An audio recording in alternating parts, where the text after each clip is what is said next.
Hi everyone and welcome back to the channel. In today's video, you will learn how to add a payment method on Kucoin. So let's start our video.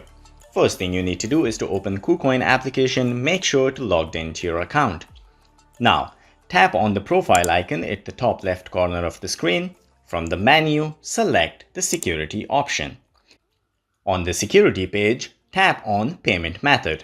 Here you will see a list of your existing payment methods. To add a new one, you need to simply tap on the Add Payment Method button at the bottom.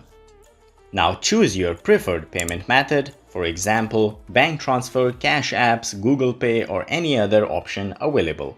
So guys, just for the sake of this video, I will choose Google Pay. Now enter the required details like your phone number, Gmail address, or whatever is needed for the selected method.